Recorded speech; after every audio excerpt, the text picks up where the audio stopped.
Welcome to the AI Surge podcast, where we explore how AI shipping is shaping industries. We'll get to shipping later and accelerating innovation. I'm your host, Surj Uppal, and today I'd like to welcome Jen Morris, the founder of Ship Happens. Welcome, Jen, and looking forward to a great conversation. Hi, how are you? I've been wonderful. There's a lot of stuff to get to. It's funny. I've been having a few conversations in the logistics and supply chain industry lately. The last one was more on the flip side about recruitment, talent solutions, Mhm. and that sort of thing. But maybe tell us a little bit about your company. I see your claim is to make supply chain make sense. Can you expand on that a bit? So I started Ship Happens because I actually started on Instagram was where I started it originally, and it was mostly because I'd done a little bit of consulting, and I kind of had some situations where it was very clear that they didn't really need a consultant. What they needed was more education about different parts of the supply chain, different parts about logistics. It's a big industry and it's been around for a really long time. And there's so many moving parts that, like, why would people know some of these things if they've never really been involved? Like, if you've got a small business that started, like, why would they know what a customs broker is? Like, it would never come across their desk otherwise unless they started shipping across borders. So, like, these are the things that I was like, okay, I've got to break it down to, like, when I first started in the industry and the things that I didn't know, how would I explain that to somebody and how can I make it straightforward, no corporate sales pitch involved, no fluff, no corporate jargon, no logistics jargon, just trying to make it as simple as possible. Because I feel like people, if they have the right information, they can make better decisions about their supply chain. And so I started on Instagram. People were interested and were asking for like longer form content. So there were so many podcasts in the logistics space that I decided to go the blog route. I write better too, I think. And I started getting a lot of traction on LinkedIn and a couple of other spots. And so I was getting people from the industry as well. So I kind of expanded my content to include not just educational stuff, but also like what's going on in the industry, new technologies coming out, things that are going on, events.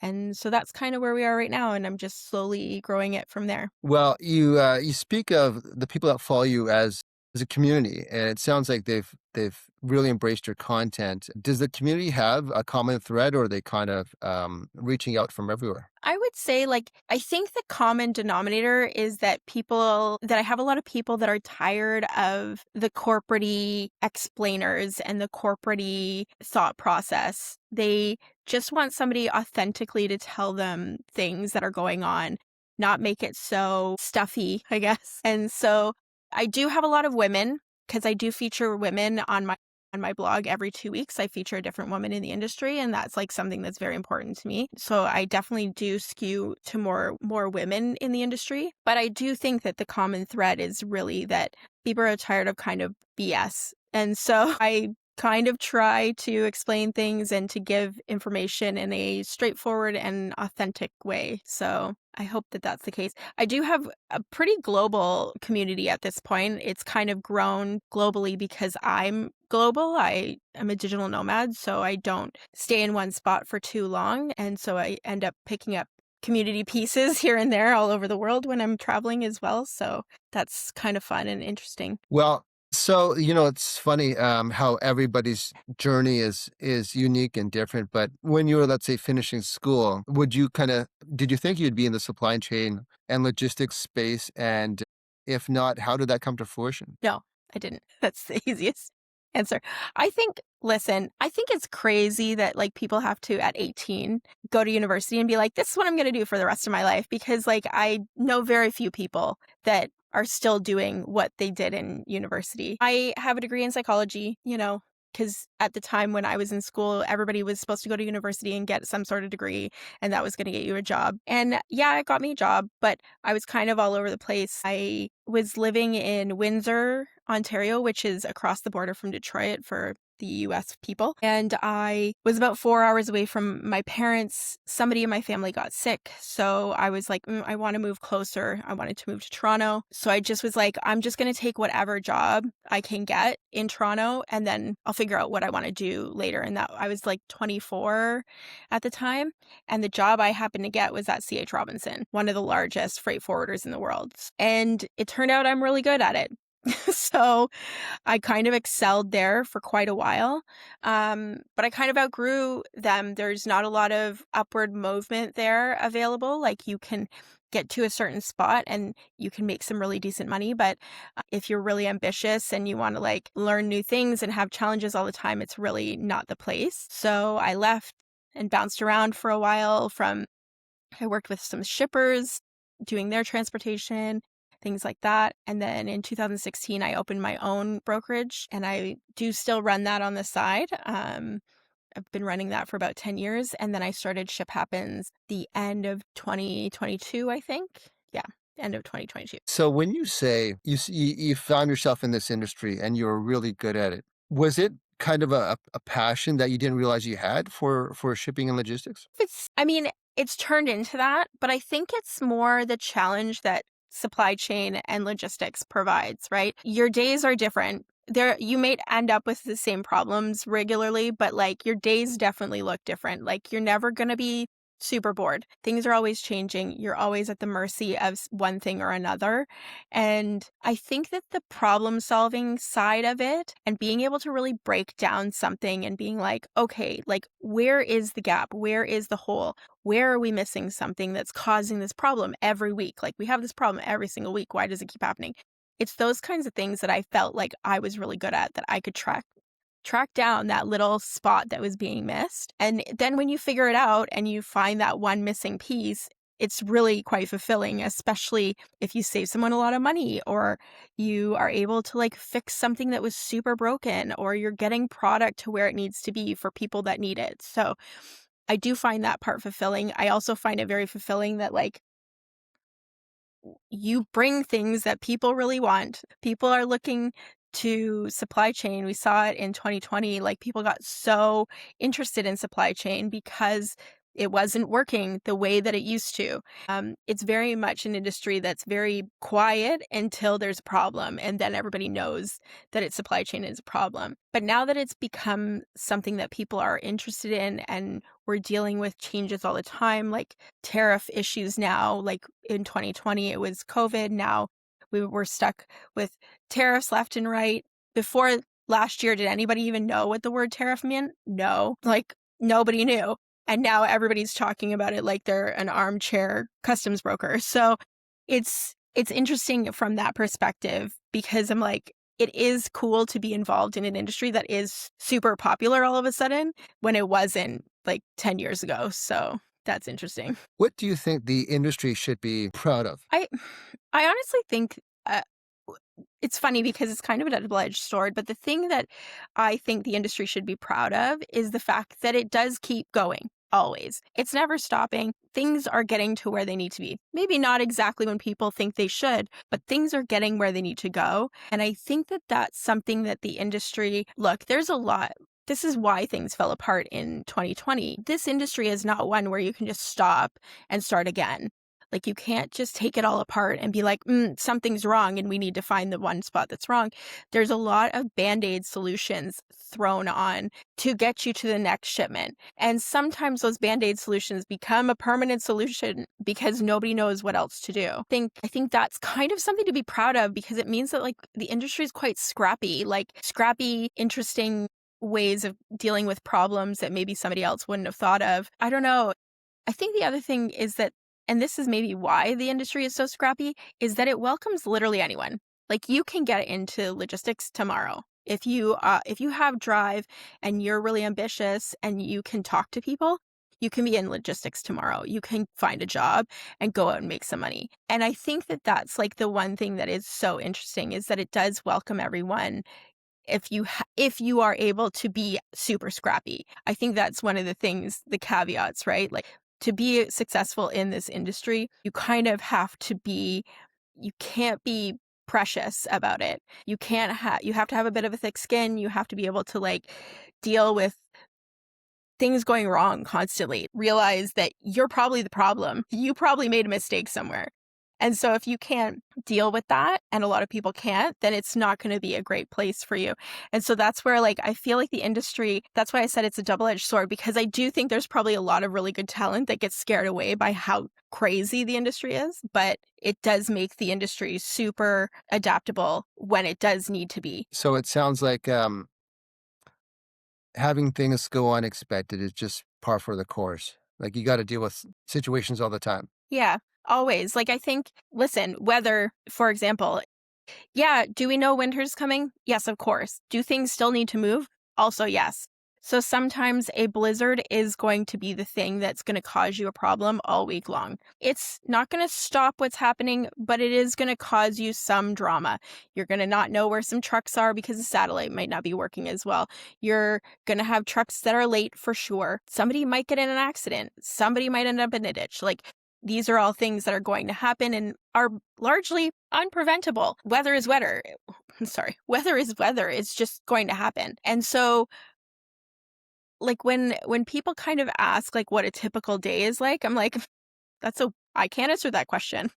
There is no typical day in this world. Like I've been doing this for 23 years and like things still come up where I'm like, didn't see that coming. I just didn't think that was going to happen that day. And, it's weird. So in addition to the weather, or let's say, the odd time, vehicle accidents happen or you end up in a ditch. What are some things that are controllable that the industry hasn't solved yet? Like what challenges to the shipping industry that you think are somewhat controllable that it hasn't cracked that nut and hasn't really solved that yet? I think if you asked anybody right now, they'd say fraud. And that is a huge issue. But I think that the underlying issue is ongoing due diligence and not becoming complacent.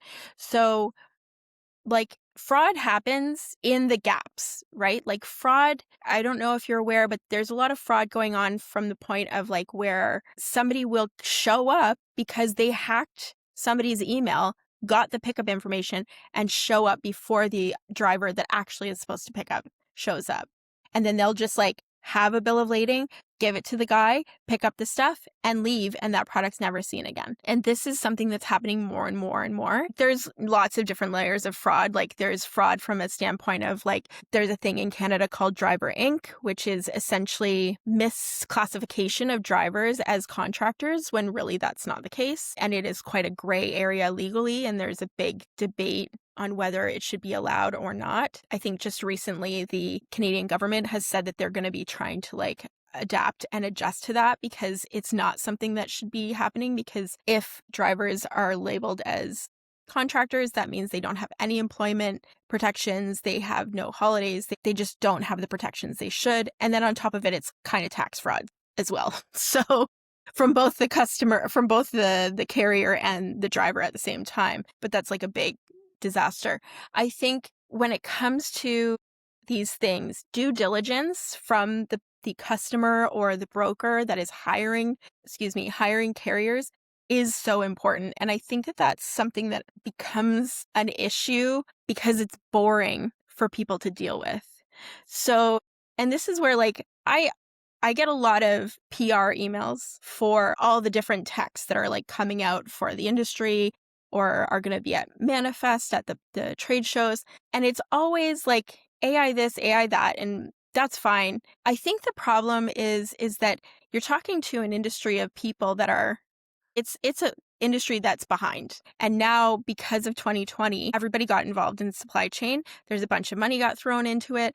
And you've got all these like AI people coming in and being like, we can solve all your problems. And I'm like, yeah, but you're going to talk to these people in your tech words and they're going to be like, I don't care. And so I feel like the problem I have with some of these sales emails that I'm getting, or like PR emails, is that you're not telling me what the tech's doing. You're just saying AI is going to optimize your system. What does that mean? What do you mean it's going to optimize my system? What system? What are you talking about? And it's very like crazy because it's clear that somebody hasn't understood like what the actual issues are.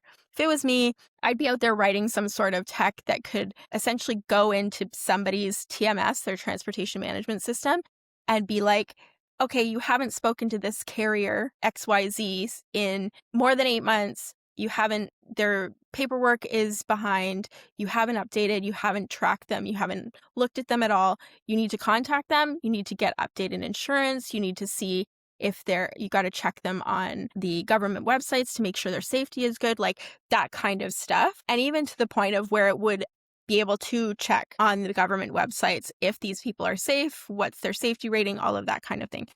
I think that that's where some of that stuff is starting to make an appearance in the tech world, but I'm just not sure if some people are making it boring enough, if that makes sense. Yeah, it does. And you've mentioned that a few times where you got to be scrappy, but you also have to use simple language. And I think that's key in really any industry. Like, let's just cut to the chase. How can you Mhm. help and what do you offer? But, on the flip side, you also mentioned that people are offering solutions that they don't understand the problem to. And maybe it's part of the short attention span that people have nowadays, but there's not a lot of work being put in to understand the particular problem and then providing a solution. Yeah, I feel like there's like, for example, we had a company called Convoy, who I believe was recently purchased by DAT, who is a large data company in logistics. Um, Convoy, when they originally came out, they were um, a platform, like an app that carriers could go on and find shipments straight from shippers. No brokers were involved as far as I'm aware. I never used the tech myself, but everything I heard from drivers and carriers was it was easy to use. They were able to get shipments. They were doing all these things. It was so great. The problem ended up being that Convoy essentially, like, they didn't understand the industry enough to be able to manage their funds. They were paying carriers before they were getting paid from shippers. And so essentially, like, the cash flow just evaporated and they closed their doors out of nowhere, essentially.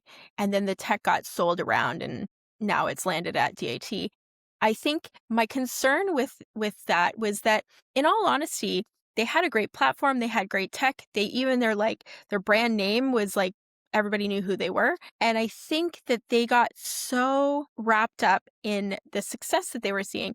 They were like, the thing that I heard that they wanted to do or that they were doing is admirable. They were trying to pay drivers faster. I don't have a problem with that. Personally, I think net terms in transportation is garbage, but it's how it works right now and it is what it is. They were trying to essentially like factor for these companies without charging them a fee for it, which I find that quite admirable and everything, but you need a lot of money to be able to do that. And I think they blew through that money pretty quickly. And again, that's just speculation from my point of that's why they had that problem. But my concern is that if you don't understand the industry or you don't have anyone that has worked in the industry for a long time, being able to come to you and being like, hey, don't do this because it's going to be a huge problem, or find another way to do this because XYZ. Those are the reasons that some of these tech companies that actually have really decent tech end up falling apart, is that they don't seem to be having a lot of discussions with people in the industry. And then if they do have discussions with people in the industry, there's a clear translation problem. They're both speaking two different languages because in logistics, I'll be honest, we have our own set of jargon as well. We have our own language we use day to day that most of us probably think is normal language. It's not. But I think when it comes to tech people and logistics people, they're so far apart. Like, it's a little different if you've got like somebody in tech talking to somebody in marketing. They're a little bit more close on the wheel of like tech, right? But if you're talking to a truck driver and you have a tech person, they are speaking wildly two different languages. And so that's where I'm like, how do you deal with that? How do you approach that? And the only way to approach that is to have someone that works in the industry that understands both sides, that can kind of speak the language of the tech, but speak the language of the industry. And I feel like there's not a lot of people out there like that. Like, I feel like those are kind of unicorns. And that's why I think some people are really struggling. There's just not enough translators around, I guess. That's an interesting point. Never mind translating from one language to another, translating within the same language. But Hmm. there must be some because no industry has it all solved out. There must be some pain No. points or challenges that AI or automation can solve for the logistics um, industry. Any that come to mind off the top of your head? Like, I've seen little bits and pieces here and there of so many different things. I think routing technology can get a lot better probably with AI, like literally routing where the trucks can go and maybe how to avoid maybe not specific routes, but maybe timing of driving might be something. Like I feel like I'm not sure if you're aware, but drivers have hours of service that they're allowed to drive, right? And does it make a lot of sense for a driver to start driving in the middle of rush hour in Toronto? Maybe not. So, do we push that driver's like start time a couple hours so that they are not in traffic, they get further along and they can drive longer? Maybe. But the thing is like I'm not smart enough to figure that out, but AI probably could sit down and be like, "Okay, when's the worst time to leave these places? This is the truck, this is where it's going. These are the cities it has to go through. How do we like optimize that route and the schedule of driving so that these trucks can get to where they're going faster, not because they're driving faster, but because they're avoiding traffic, they're being able to get the rest that they need, all those things." I don't know. That's something I would like to see, but I'm not sure if that's something that makes money. Well, I'll tell you, you're the second logistics company who's mentioned route planning, most efficient routes. There may be something there, and also we might all win from that. If you live in a major urban center, congestion, traffic's always a problem. So if you could reduce that, even with more semi trucks going at a more optimal time, that might be a win for everybody. So that's on, let's Exactly. say, the land Yeah. side. Any opportunities on the seaside? So, to be honest, C and I have just kind of been getting to know each other. Like, I've just really, in the last year, kind of started learning more and more about the ocean side of things. I know that there's a lot when it has to come, when it come. I'm a people first kind of person. So, my mind automatically goes to like the people on the boats. Like, how can they, is there AI that can help them? What does that look like? I don't know. But I feel, for example, you don't want to be on a boat your whole life. Okay, maybe some people do. I'll change that. There are some people that work on boats that probably want to transition to land. And so, what does that look like? And is there a way that AI can help them with that transition? I don't know. Maybe it's helping them figure out where their skills are transferable to, like what kind of job can they get on land that it makes sense for them. I'm not sure. But that's where I would like to see something. I always same with like truck drivers. I'm always like that's why the route optimization is something that I think about because that makes the truck driver's life easier.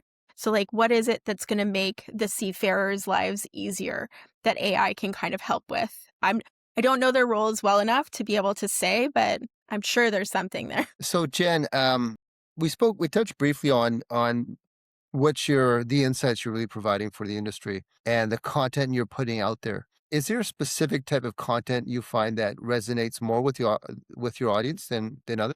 Well, I do have this series that features women. That does definitely resonate pretty well. It gets a lot of readers. I would say that when I'm being a little sassy, probably is when I get a lot more readers too. So like whenever I'm calling out a certain group of people or even like a behavior that's really common. So I did like a series on like the grind culture that kind of plagues logistics brokerages.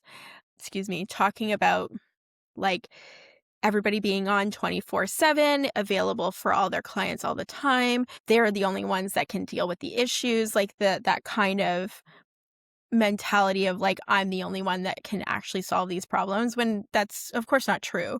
That grind culture, I need to live off of Red Bull and Zin, that kind of vibe. I kind of called that out and that kind of when did pretty well for probably good and bad reasons. There was probably some people that weren't fond of the content, but I mean engagement's engagement, I guess. And then yeah, other times there was another article I wrote about talking about how the support of women in trucking is more performative than actually helpful, and that also did pretty well. I think sometimes people like to hate on things, which is fair. I would love and I think sometimes my content that is explainers do pretty well. Like I had a whole series about Driver Inc.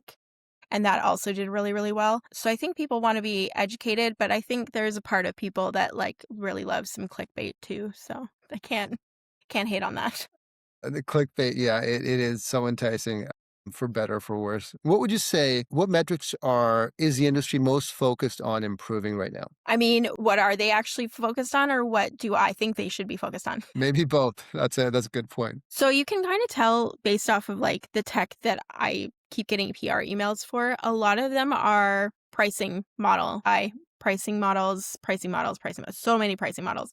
People are so obsessed with pricing. It's crazy and it's causing more issues. Like they're obsessed with pricing, but then they complain that like service has gone down. And I'm like, I don't know. Of course it's gone down. You've been driving the prices down for 4 years. Like, I don't know what to tell you. So that seems to be where a lot of the focus is. There seems to be a slight increase in fraud because people are really that's been happening a lot more. It's getting a lot more sophisticated. So people seem to be a little bit more concerned about that. I personally think that there should be more understanding of the people in the industry and the people that you might want to get into the industry. I think I did a post the other day talking about EGCs, employee generated content. And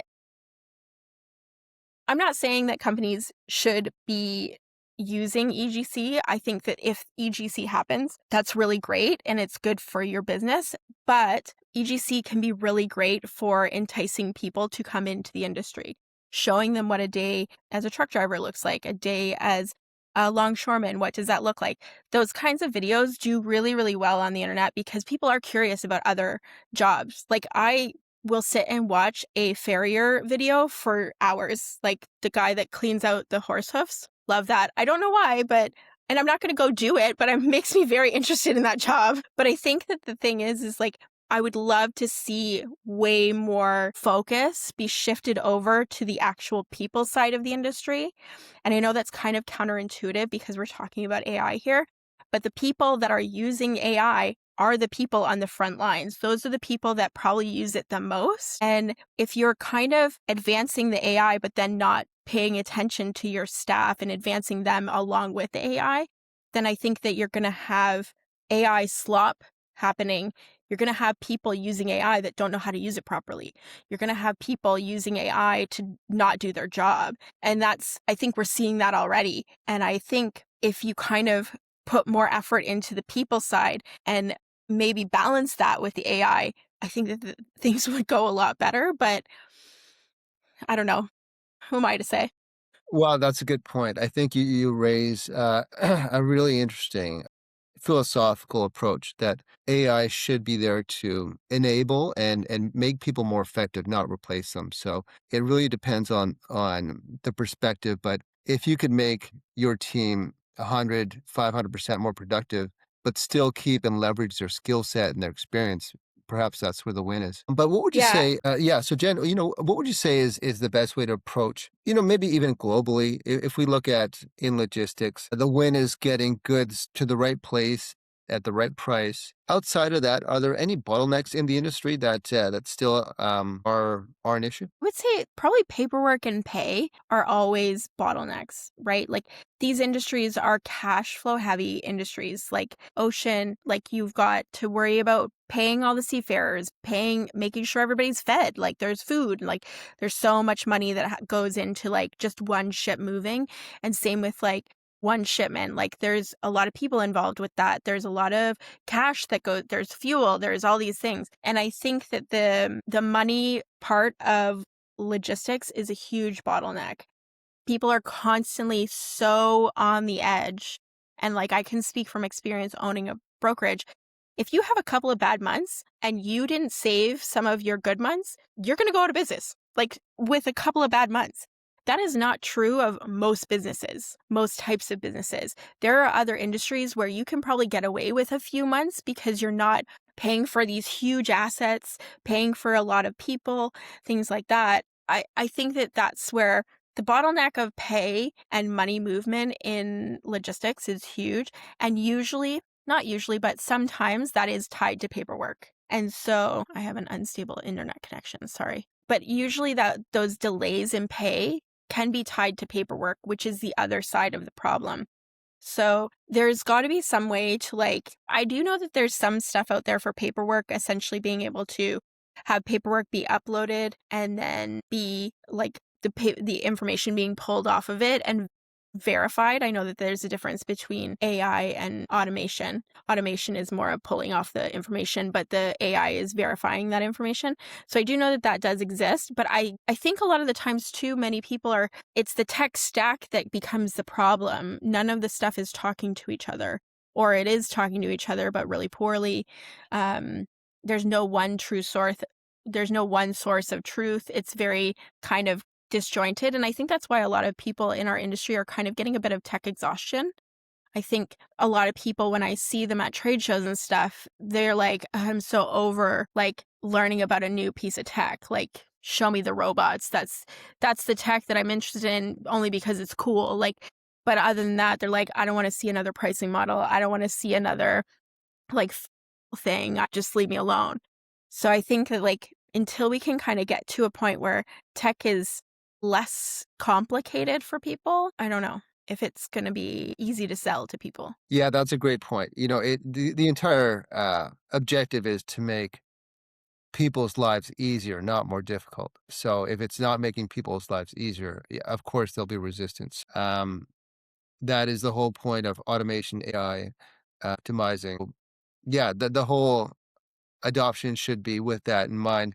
And if it's not reading that objective, then it's the wrong tool or it's being communicated Hmm. incorrectly. But Jen, we talked about the industry being, it should be proud of that it continues to um, roll and keep things moving. But Hmm. let's talk about you. So that's what the industry should be proud of. What are you most proud of? I've mentioned it a couple times, but I'm proud of Ship Happens overall. I'm proud of what I've accomplished, and I'm proud of the fact that I've kind of gotten to this point and grown really slowly because I haven't pandered to the typical people in logistics especially. But I'm really proud of my Women in Supply Chain series. I get messages from women that I featured, because I feature everyone, founders, people on the front lines, operations, everybody. If you work in the industry, I want to hear about your story. I want to understand what you do. And so do my readers, apparently. So I've had a longshorewoman on. I've had founders of different types of tech and founders of recruiting agencies that specialize in logistics. I've got operators, all kinds of different people. And I've had women message me after they've been featured. And one woman messaged me and she was like, my mom messaged me that she was proud of me. And that's the first time I've ever heard her say that. And I'm like, oh my God, that's amazing. I'm so happy I could be part of that. That's so nice because you should be, and she should be proud of herself. She runs a whole division that's admirable. You're doing something and you take care of your employees and you do all this other stuff in your free time. It's so interesting to me. The questions that I ask are both personal and work wise. And every woman has a different way of answering. And it's so interesting. I'm so lucky that I get to read them before everybody else. But yeah, I'll keep doing it for as long as I can get women to agree to do it. I'll keep putting them out. Okay, wonderful. I think that's a great example of some wonderful stories and content that you've been putting out there. How can people get a hold of you, Jen? Maybe share with us your website and your social handles. The website is ship-happens.ca. And then my Instagram handle is when ship happens, all one word. You can find me on LinkedIn under Jennifer Morris. Ship Happens also has a page on LinkedIn as well. And then I'm also on TikTok. My handle is when_ship_happens because there's so many people on TikTok. When Ship Happens was early taken. Okay, excellent. Well, I want to thank you, Jen Morris, founder of Ship Happens, a Canadian-based company that's it's operating globally now. And man, being a digital nomad must be a great experience. And I'd also like to thank our listeners of the AI Surge podcast, where we explore how AI is shaping industries and accelerating innovation. I'm your host, Surj Uppal, and on behalf of Jen Morris, founder of Ship Happens, I'd like to thank everybody for joining us today. We look forward to the next episode.